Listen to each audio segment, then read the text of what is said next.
and seeing our crime statistics, in many areas they've gone down while our population's been going up. That is a total reflection of how well, run our police department is.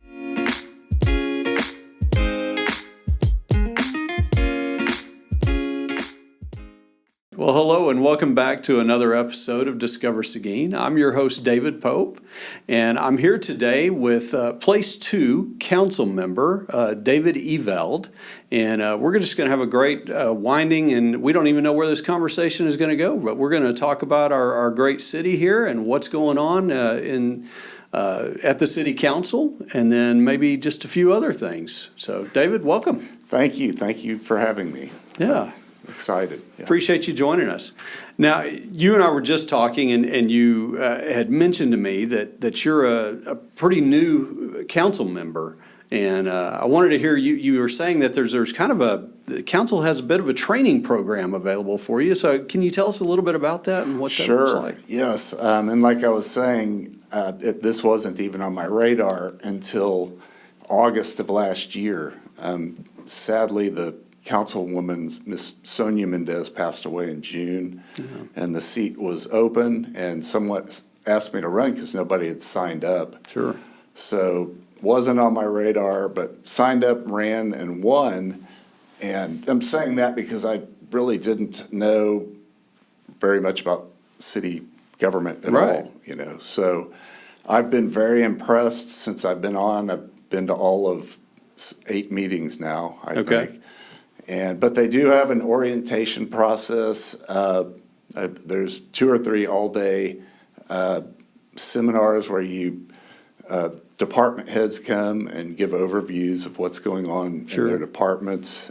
And you just, like I mentioned before, I've been kind of blown away by really how much is going on. Yeah. But it's, all the people that I've been working with, I've liked, and everybody seems to get along, so it's just been great so far. Well, that's great. So, you would say then that for somebody maybe in the community who wants to be involved, who maybe thinks, I'd love to serve on city council, but boy, I don't know what I'd do. But they're going to train you. They're going to give you some information. They'll help you so that you learn the city government, so that you can be an effective council member and an effective advocate for your district there, right? Correct. And they're, this current group, and I think from what I've heard for a while, they're very welcoming. Our mayor, Donegan, is really great. And so everybody's been very good in terms of not making me feel like, But ultimately, what we're doing on the council is we're voting on some of the bigger budget item things that go on with the city. And more or less what we're doing is kind of oversight, because the city, in my opinion, is well run. Yeah. Steve Parker's our city manager, and he's been doing it for a long time. And our department heads, run their departments. So when they're bringing us, things to vote on, it's almost always just part of the ordinary course of business. And more or less, we're oversight, make sure the direction is going in the right way, and that whatever the large budget items, make sense, which because it's being run well, they more or less, there's only been maybe 2 or 3 contentious issues that we've had come up, and that's more of personal policy-related things amongst council members, how they view certain things. The one in particular was the Lily Springs apartment, public-private apartment up on Cordova Road that involved the city tax exemption for a period of time, and so that you had some council members weren't comfortable with certain parts of long-term tax exemptions and things like that. But other than that, mostly we're just going, all those in favor, aye, because it's city business that we're looking at.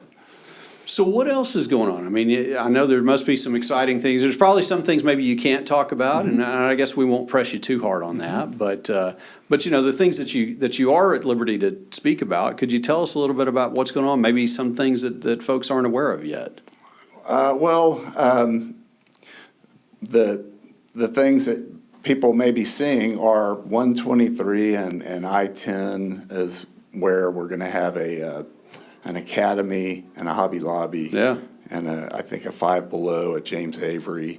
So that's all, coming That's pretty to pass, exciting. which is right for Seguin. And then that's a happening thing.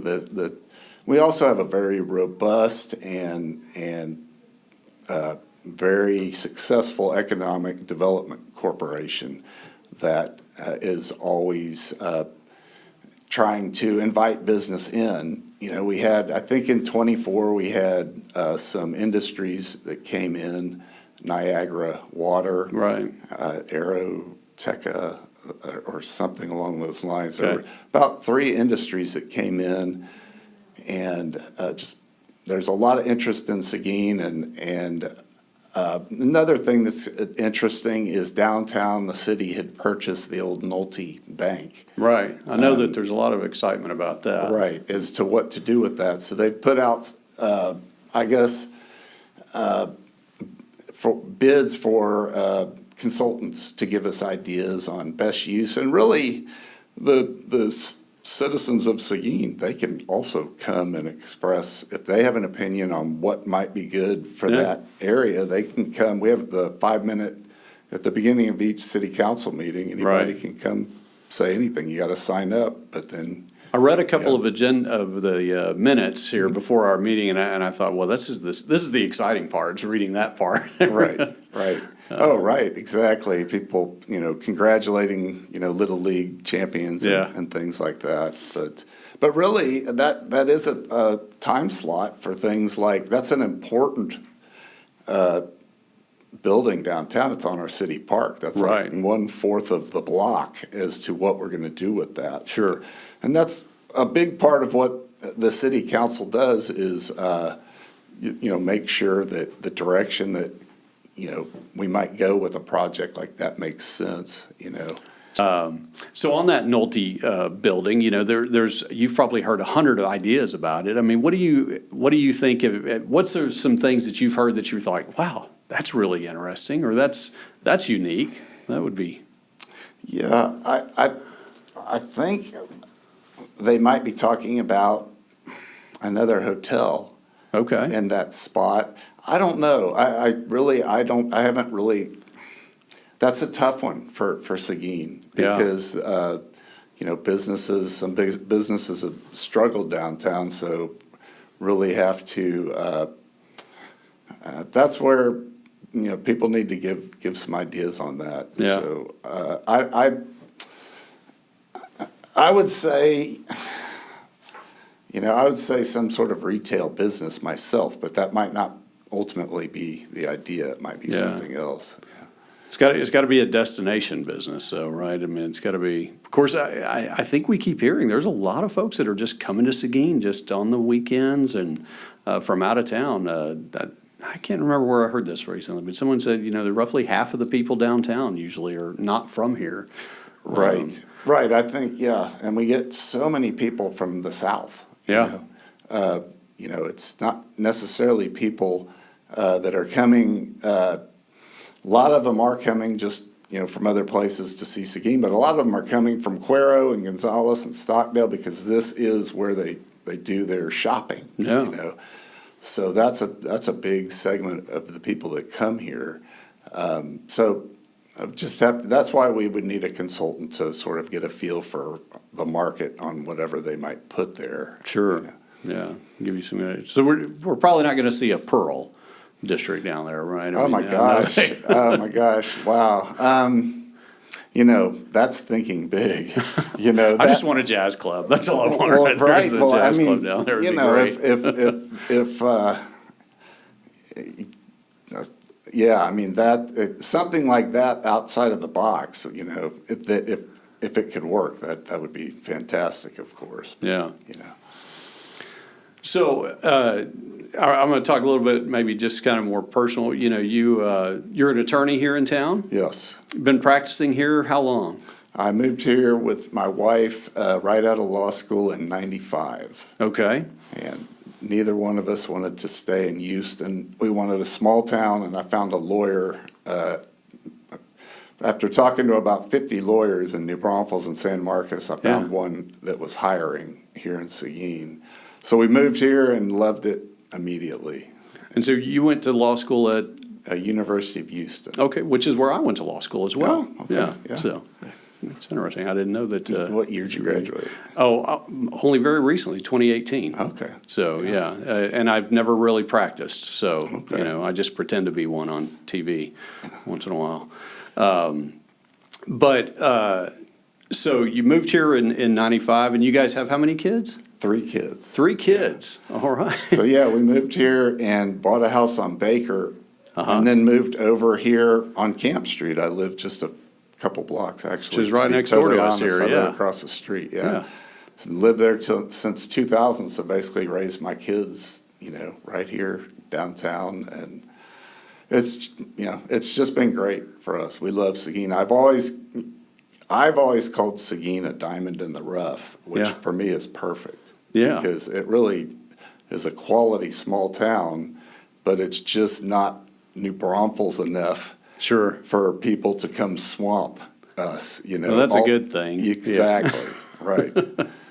Yeah, So, for sure. yeah, it's been good. 'Cause New Braunfels has been overrun, right? It's, Yeah, and they're landlocked, they're, you know, they can't even have a bypass there because of the hill country, and well, they kind of do, but Yeah. it's a mess up there. yeah, it really is tough. It is. And I've lived there for several years myself, and it's just, But that, you know, the growth here, and that's what comes up on the council occasionally, and with the economic development is managing the growth and all of that. But really, Yeah. it's sort of a, you know, it's an animal of itself that Right. it's going to happen. It's just, you know, do your best. I think we do a really good job of it. But then most of it for us is north of I-10 anyway, all of these developments. So, right. So this core downtown area has still sort of maintained, you know, a good downtown feel, you know. Unlike New Braunfels, on the weekends, it gets pretty crazy. Yeah, I mean, you know, there's lots of these, let's see, we have the Sip and Stroll events. There's a couple of other downtown events that happen on a regular cadence here that are, Right. that I think draw a lot of attention. Oh, right, and now they're getting so big, but our July 4th parade, just a great parade. Our Christmas parade, Yeah. great parade. People love them. Yeah, we love it. It's so easy for us to just, you know, we just close the office, we walk over and we watch the parade for a little bit and Right. come back in. Right. So, yeah. Yeah. So, and it's a neat town to be able to do that in, right? I mean, you know, it's just kind of, and it's expected. You Right. know, nobody expects you to be open during the parade.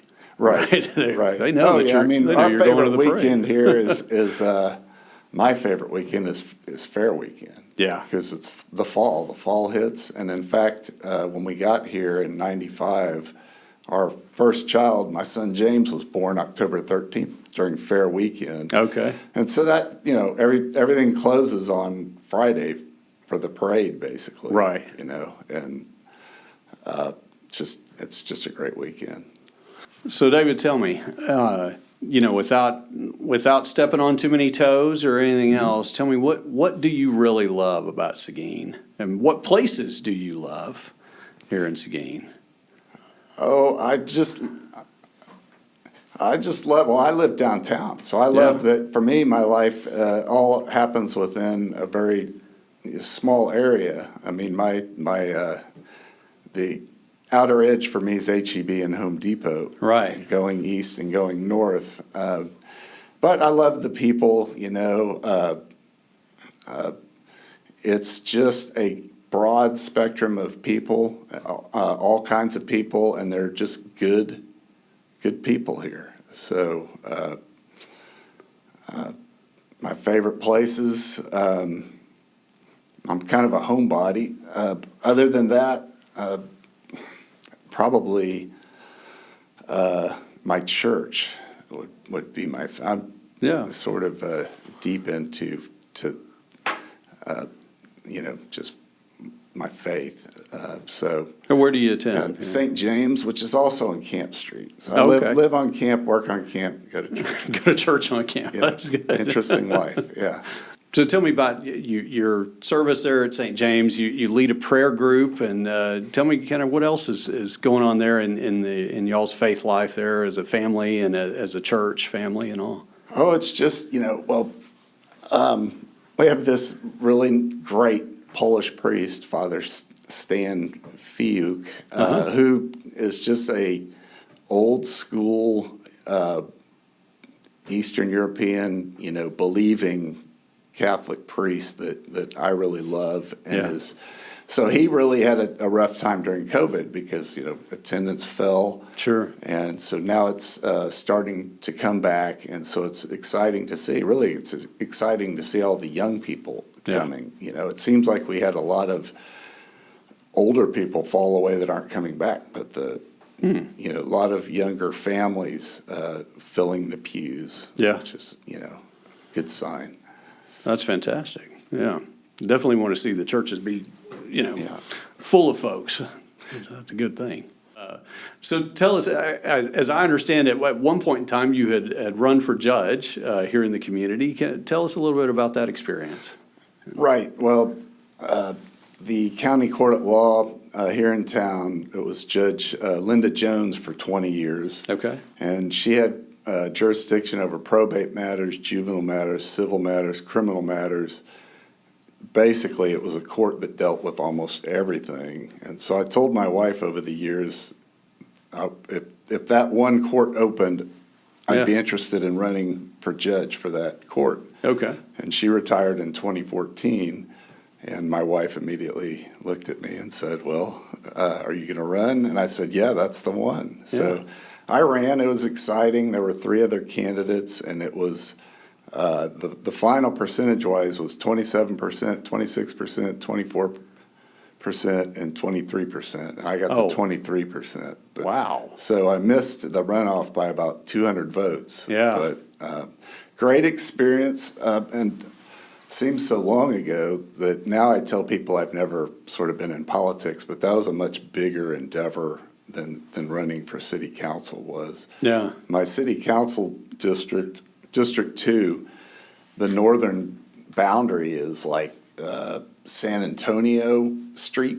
Okay. And then it goes down Mountain over towards Walmart. So basically, I could, walking from my house, I could campaign in the whole district. That's how they're designed, basically, for these city districts, whereas the county judge race was county-wide. And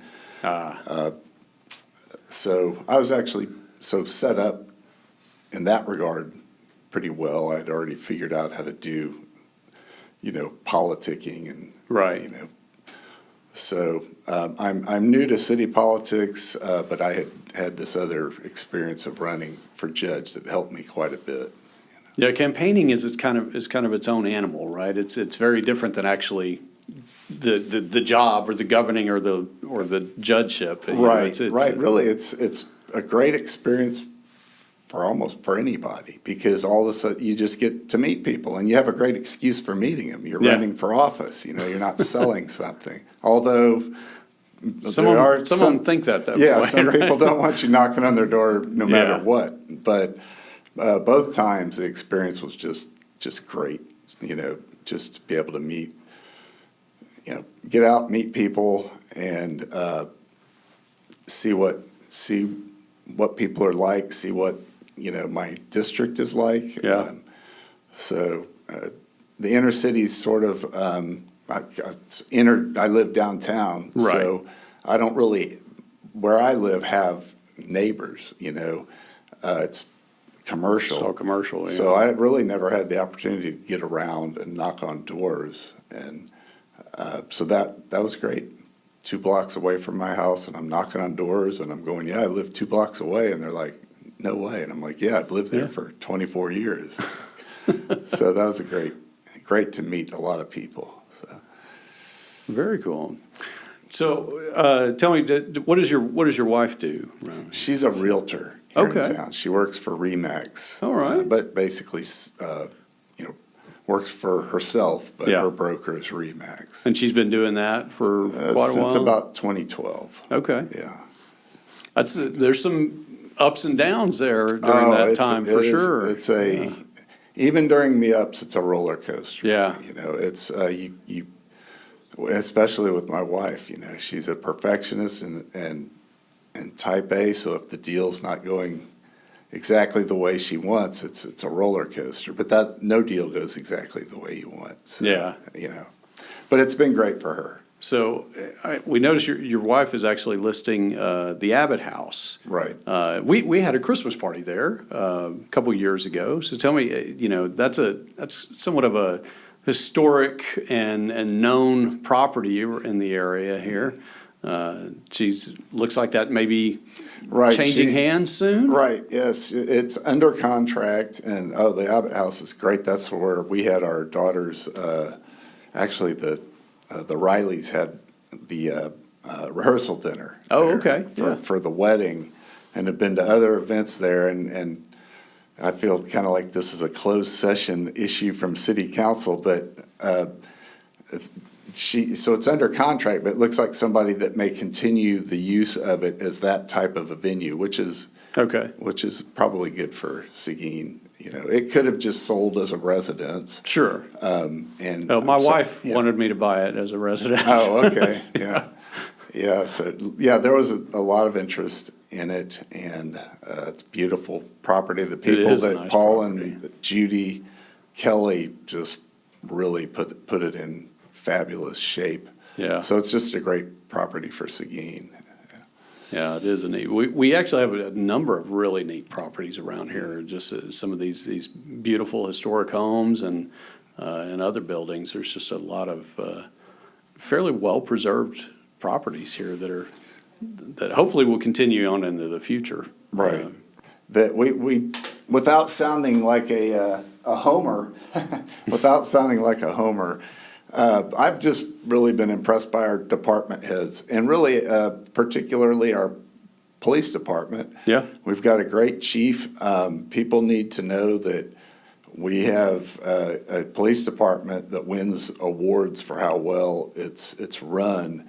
And I've lived downtown, so I've lived close to the police department. In fact, the police department was my neighbor. Right, for quite a while. For a decade, till they moved on Guadalupe Street. And the officers would pick beans out of our garden and, eat beans or whatever. But so I know it well. And, because some people will say, oh, Seguin can be rough, or it might have a reputation for this or that. But we have a very good police department, and really, I think it's an unfair rap that, maybe we might have more crime than New Braunfels, because really, part of my orientation in going to these different, getting to know the departments and seeing our crime statistics, in many areas they've gone down over the last few years while our population's been going up. Right. And that is a total reflection of how well, run our police department is. I just wanted to give them kudos, because I knew that we had a good police department without even seeing it up close. But now that I've seen our chief and gone to see how they operate, we have other police departments from around the area that come here to see how we do things. Yeah.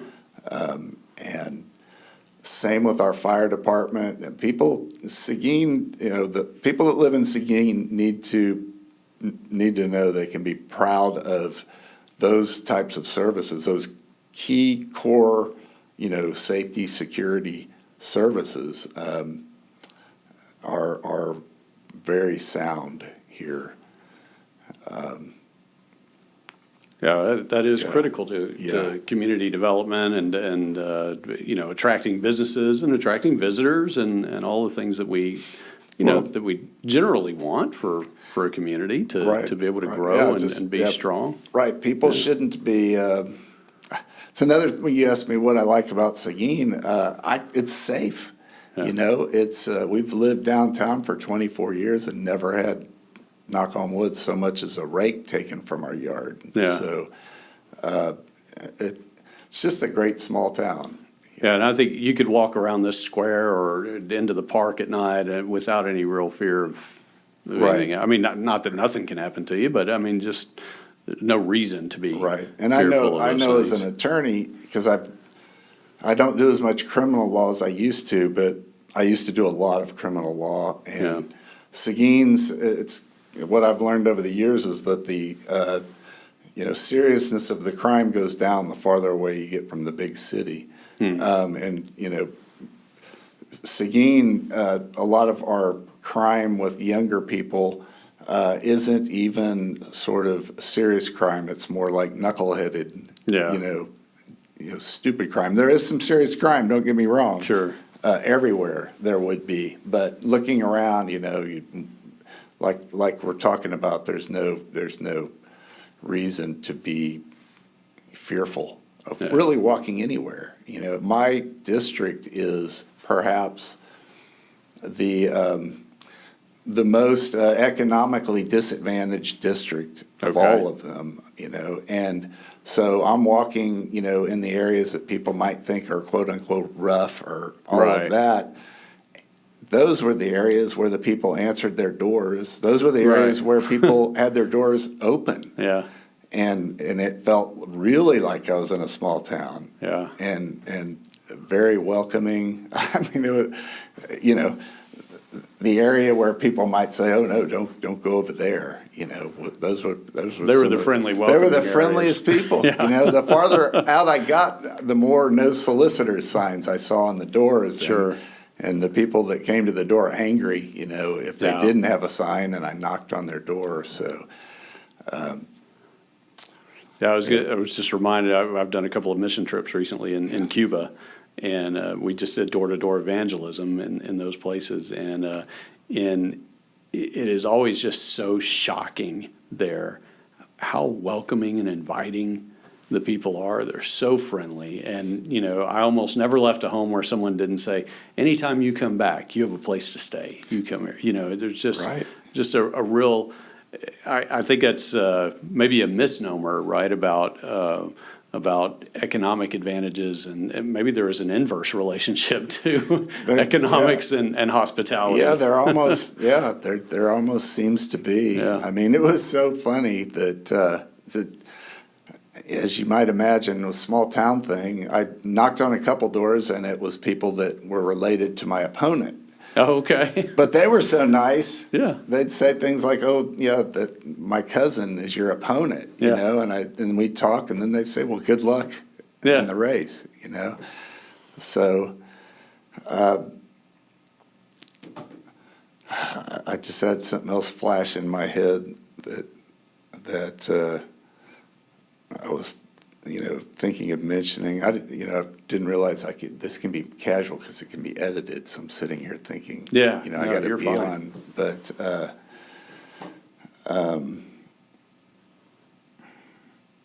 anyway, we can keep going. I may start thinking of some things that I wanted to mention.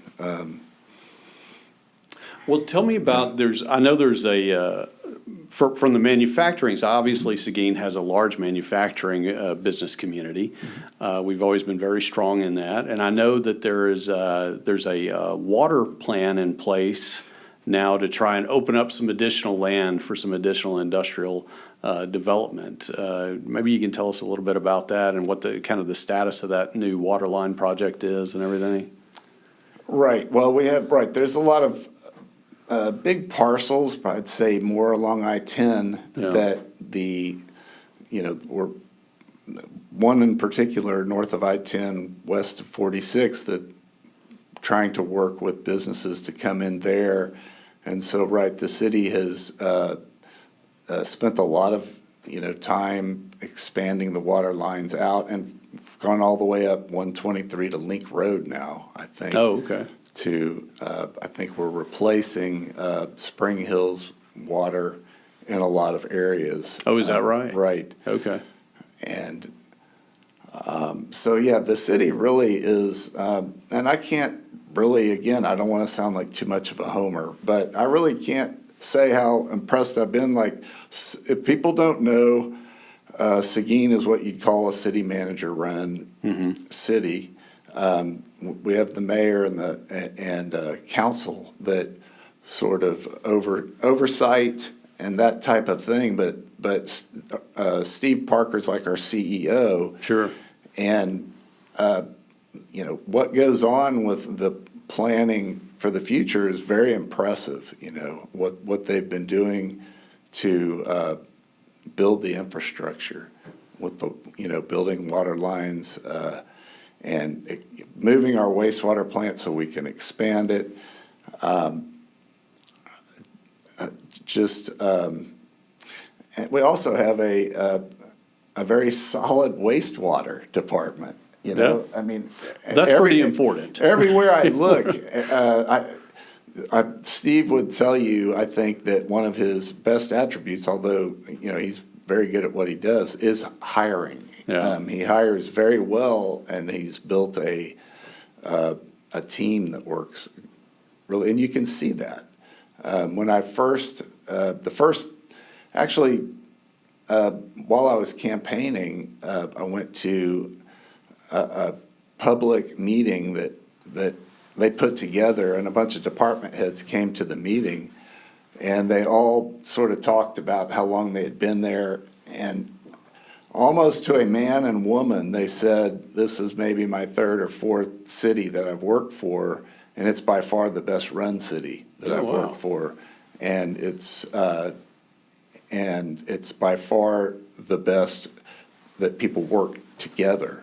This is, just department head after department head saying, "I moved here, I love Seguin." People should be very happy to live in Seguin. It's a great town, it's well-run.